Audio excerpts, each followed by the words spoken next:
good friend Sal Paolantonio, the host of the NFL Matchup Show and national correspondent for ESPN. And Sal, I want right off the shake, I want to hear that Instagram handle so that everybody. All right. It's Sal Pal, ESPN. Sal Pal, ESPN on Instagram. It's a straightforward. It's pretty benign, but I give lots of Eagles updates, and I do. Okay. It's very Eagle based for the most part. Well, let's be Eagle based now, Sal, if we might, at least in this first segment. When we come back from the break, what I'd like to do with you is I'm going to hit you with a lot of these cogent Week 18 games. Ask you for the winner, and then by the time you get done telling me who the winners are, we're going to know who those 7 seeds are going to be and who's playing who. All right. But for now, let's talk about Philadelphia.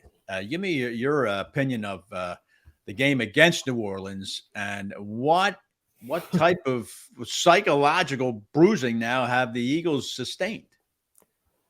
Pat, you gave a great metaphor. The car is on the side of the road with a white flag on the antenna, and they got to get their mojo back. There's no question about that. I think a lot will be determined in the first couple of drives in the first quarter. And they've got to get some energy on offense, some purpose on offense. I think it has to start, obviously, with Jalen Hurts, and it is pretty clear that he's going to start against the Giants on Sunday. Right. And, Jalen Hurts will bring energy and excitement back to the team. The game is an emotional game. And the quarterback always provides the most emotion, right? Whether it's an even keel emotion or a kick start or a jolt, whatever it is, it comes from the guy with the ball in his hands all the time. Right. So it's up to Jalen Hurts to really reignite this team. I think he will. But the question then becomes, Pat, can they sustain offense the way they played offense when Jalen Hurts was fully healthy? Exactly right. Before he got hurt. Can he throw the ball downfield? They led the league in explosive plays. Right. Can he run the ball to the point where it becomes important to stop him and then open things up for Miles Sanders? Agreed. He's an important complementary component of the Eagles running game for the last 2 seasons. Right. Will they put him at risk? I hope. And I sent you that stat. Yep. Which I couldn't believe. I don't know who came up with it. I think it was Elias or ESPN, whoever came up with it, said the Eagles have run the most quarterback sneaks in this century. Yeah. Yep. This year, they've run the most quarterback sneaks in this century. Yeah. They've used their quarterback, their most expensive puzzle piece, as a jackhammer in the middle of the line of scrimmage. Yeah. Boy, isn't that a recipe to get somebody hurt? I know. But as you mentioned just a minute ago, it's a vital part of the run pass option is a vital part. Not run pass. I'm sorry. The read option is a vital part of what the Eagles do. And it isn't the same with Gardner Minshew. No, it's the run pass option, Pat. They do a lot of different things. Yeah, their run game is multiple. They have a lot of different things that they do, which has made it, great. Now, without Lane Johnson on the right side, that becomes an issue because they are a right-handed running football team because they have a right-handed quarterback. So they're a right-handed running football team. Right. So, I mean, to a certain degree, you can explain the sacks with Jack Driscoll in there, but when I was at the podium when Gardner Minshew came in, and after he talked about how poorly he played, I specifically asked him, "Did you hold on to the ball too long?" And he said, "Yeah, I held on to the ball too long." Right.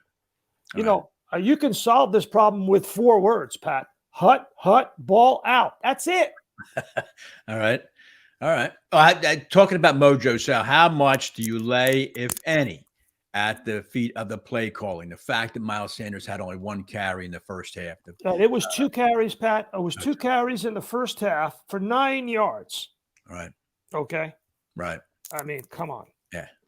But, after the Saints went on that long drive of 8 minutes and 58 seconds for a touchdown at the beginning of the game in the first quarter, first drive of the game. The Eagles gave the ball to the Saints. Right. First drive of the game. They go down the field. Yep. The Eagles do not have good field position after the kickoff. Yep. And they have 3 straight dropbacks for Gardner Minshew. who threw interceptions against Dallas.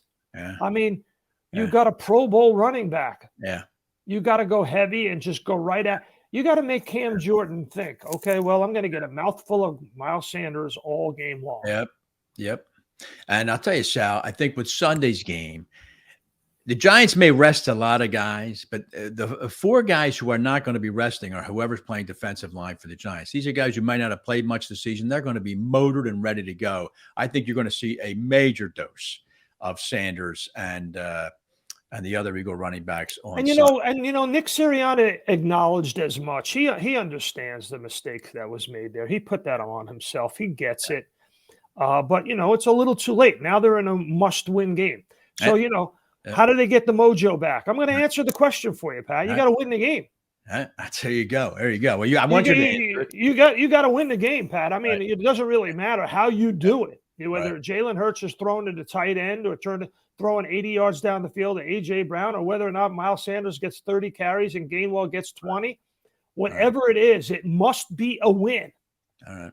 And then you get the win, and then you have 2 weeks and said, all right, well, we had a little bit of setback, but we still had the best record in the National Football League. We're still the number 1 seed. We're starting our playoff run at home. All is right. And we get 2 more weeks to get Jalen Hurts better. All right. Have to win the game. Doesn't matter how you do it. All right. All right, Sal, when we get back here, I want to talk to you a little bit more maybe about the Giants and Daniel Jones. You've been talking good about Dan. You've been right. And I want to give you a big attaboy about those Green Bay Packers. And we'll look at the Week 18 slate, too. We'll do all this with Sal Pal. Oh, boy, attaboys with Pat Callahan. They don't come out often. No, here, they do not. Like manhole covers. Definitely not. But we'll do one with Sal Pal. I wouldn't want to work for you, Pat. No way. When we get back here on This Week in Pro Football.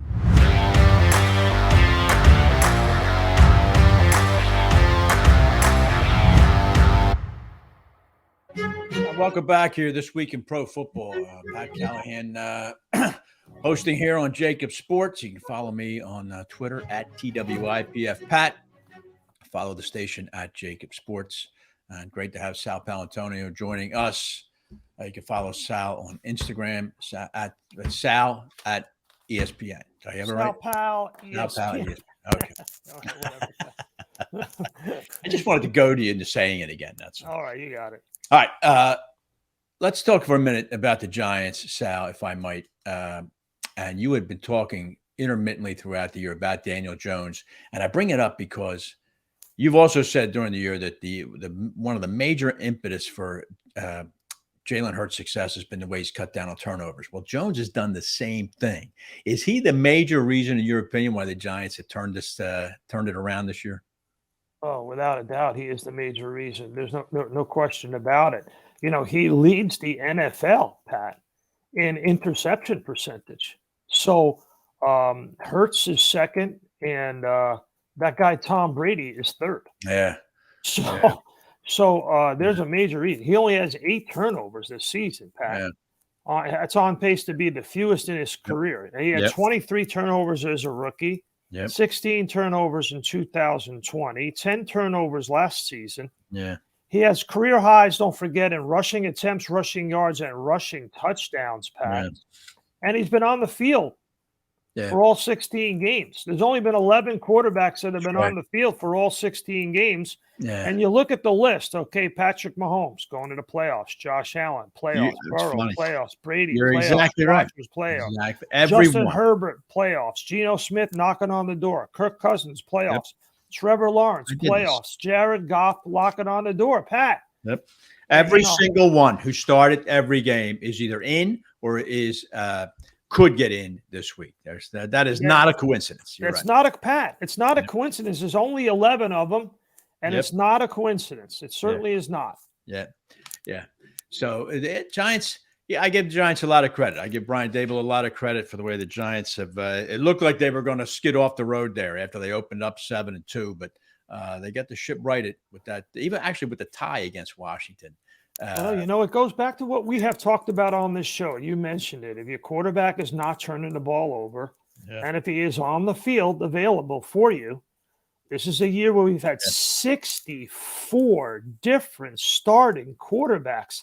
That's the most since the strike-shortened year Yeah. of 1980. I think it's 84, correct? The strike year of 84. Yeah. So, Pat, I mean, it's not a coincidence. You stay on the field and you don't turn the ball over. You got a shot to go to the playoffs. And going back to what you mentioned about the Packers, I don't think I see anybody beating the Packers right now. No, I mean, I don't mean anybody. Yeah.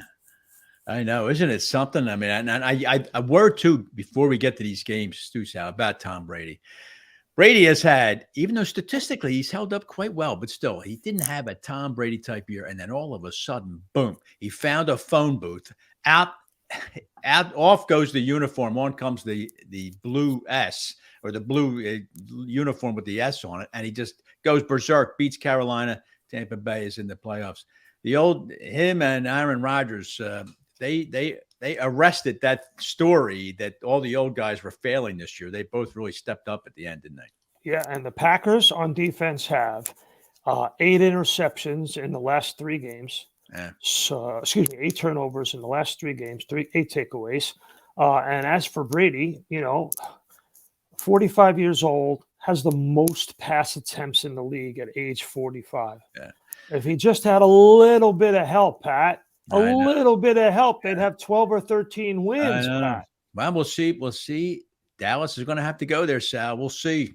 That may not be as easy. No. Not that it was going to be an easy game, but I think a lot of people thought Dallas was going to be the favorite in that game. We'll have to see how that plays out. Yeah, now. It's like he's like Steven Seagal, hard to kill. He's even yes. Last year the Rams went in there. Your Rams, right? Yeah, it was last year, and they had a big lead. And Brady comes back. He comes back. He's getting punched in the mouth. He's complaining to Sean Hockley about his mouth bleeding. I know. He comes back, and it takes a miracle shot down the field where Carlton Davis is caught unawares, and Cooper Kupp, the MVP, goes past him for a touchdown. I mean, Pat, it took a miracle to beat Tom Brady. I know. Year. Oh, my God.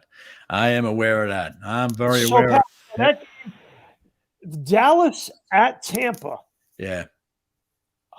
Is probably going to be on ESPN. I was going to say that's the Saturday night game. Isn't that going to be the Saturday night game for sure? I think it's going to be our game, and I got to tell you, that's going to be. It is. I think we have a Monday night playoff. We do. Game. We do. They started that last year when the Rams played the Cardinals. So right. So could be the Monday night. Yeah. Monday. I'm saying Monday could be the Monday night game, and Pat. Standalone Monday, that game will get gun smoke ratings. I know. All right, Sal, here we go now. I'm going to start naming these games here, and I just want you to give me an up or down on them and who's going to win it. And then by that time, we'll have the playoffs lined up. Let me start with a couple of 2-foot gimmies, all right?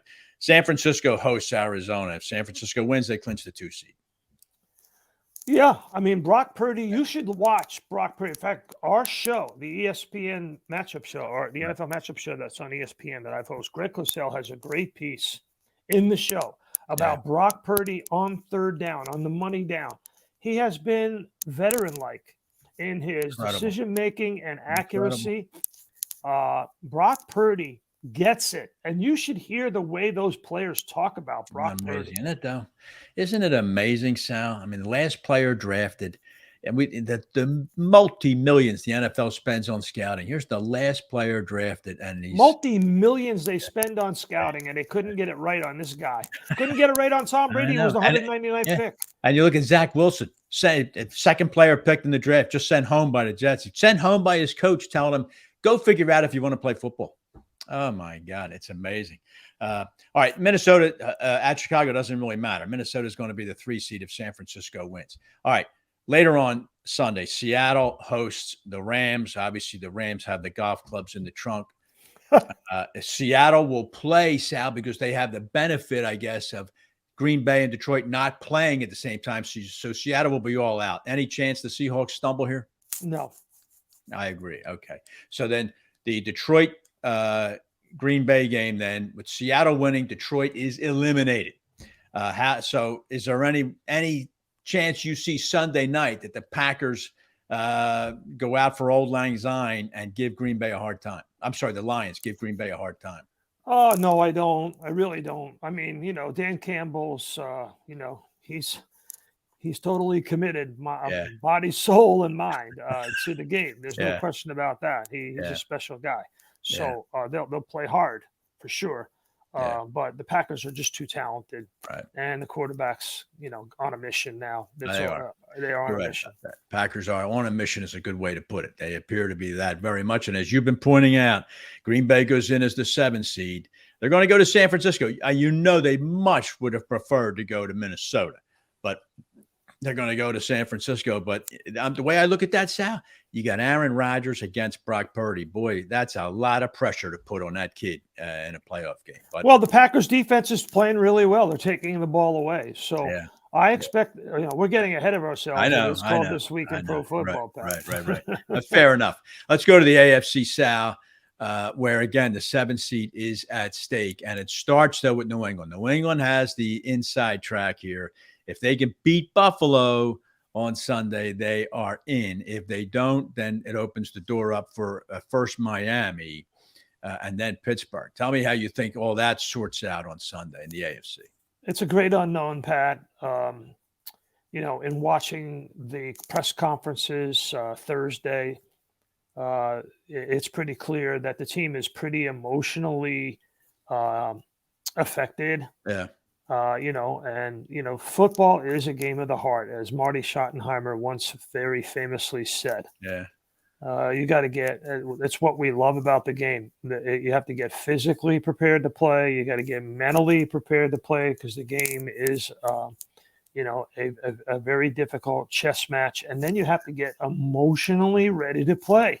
Right. And I was listening to Steve Young talk about it, the great Hall of Famer Steve Young, and he said, if you're not emotionally ready to play, then you can't protect yourself properly. You need to have the right emotion to play the game. It helps protect yourself in the game. So the team has got to get emotionally ready. They got to get over that hump. And I don't know how they do that. I think they're still in the throes of figuring that out. Yeah. If you listen to them clearly, that's an issue. And they're going to have to, and that's where leadership comes in, Pat. Yeah. That's where leadership comes in. Yeah. You have to have somebody who can get you emotionally ready. Right. One of the things that I do all the time before the game is I always watch who's breaking the team down before the game. Whether it's Fletcher Cox or Ray Lewis or Warren Sapp and Derek Brooks back in the day, or the great Brian Dawkins, whoever, usually a guy on defense. Right. Because the guys on defense, like I said, in order to get yourself physically prepared for the other team and protect yourself, you must be emotionally charged up. Sal, speaking about the Buffalo Bills, which is who you're talking about, they got really good news today on Damir Hamlin. So, I think it's trending in the right way. I don't think the Bills at least will go into that game Sunday with the kind of heart sickness about whether Hamlin was still fighting for his life. It looks like things are progressing the right way. I think that'll be a big load taken off the Buffalo players' minds. All right. Don't know the answer to that, Pat. We're not there. That's true. We're not there, and we just don't know. But, the 4 words that stand out for me were his heartbeat was restored on the field. Okay. I know. Okay. So, Pat, that's a tough thing for players to go through. And we'll have to see how they respond. It's an unknowable thing. Yep. But it could happen though for Pittsburgh, Sal. Just looking to close this argument, this thing out here. The Steelers, if they win and then the Patriots lose and the Jets manage to upset Miami, Miami's lost 6 straight. What a job by Mike Tomlin. Just like the Packers in the NFC, if he could squeeze the Steelers into that 7 seed in the AFC. Yeah, you got an interesting coach of the year discussion. Yeah, you do. Right. You got Sirianni in the mix. You got Brian Daboll in the mix. Right. Clearly, Tomlin, Kyle Shanahan. Exactly, with all the quarterback problems. You got 4 guys who could get first place votes, Pat. And you're exactly right. Maybe it's a year where they divvy it up and they have co-coaches of the year. Yeah. A lot to talk about here, Sal, as we get through the postseason. And I look forward to talking to you about it, especially next week. I think everything will be sorted out for next week. And you and I can start talking about some playoff matchups and and who's playing who. I think it'll be a fascinating postseason. I think it's unfortunate that the number 1 seed will go. I think we'll go to Kansas City. It's a shame for the Bills, but boy, life can be tough. That's all. Life can be tough, and I think Kansas City will end up with that 1 seed. Buffalo. You were talking about this last week. Now that it looks like the Bills are going to have to go to Kansas City to go to a Super Bowl, so not an easy place to do it. So, all right, Sal, listen, thanks a lot for joining me for this segment here. Appreciate it very much. Look forward to talking to you next week when we get to some playoffs, all right? All right, thanks, Pat. All right, Sal, thank you very much, pal. Sal Paolantonio joining us. It is tough for the Bills. A tough situation for Buffalo to go from looking like the presumptive number 1 seed, and now because of an incredible series of events, they are not going to be the number 1 seed. Kansas City should beat Vegas on Saturday in Las Vegas. I think the Raiders will play hard, though. They showed a lot of heart against San Francisco last week. But I think Pat Mahomes is Patty Mahomes. He's virtually unstoppable as a quarterback. So I think the Chiefs lock up that 1 seed, and now Buffalo will have to go to Arrowhead to get to the Super Bowl. When we get back, let's talk some more about these playoff scenarios. I want to talk a little fantasy football, some busts, and some things to look forward maybe for next year. And later on, we got Gary Myers. We got Sean Green joining us. Still a lot to do here on This Week in Pro Football.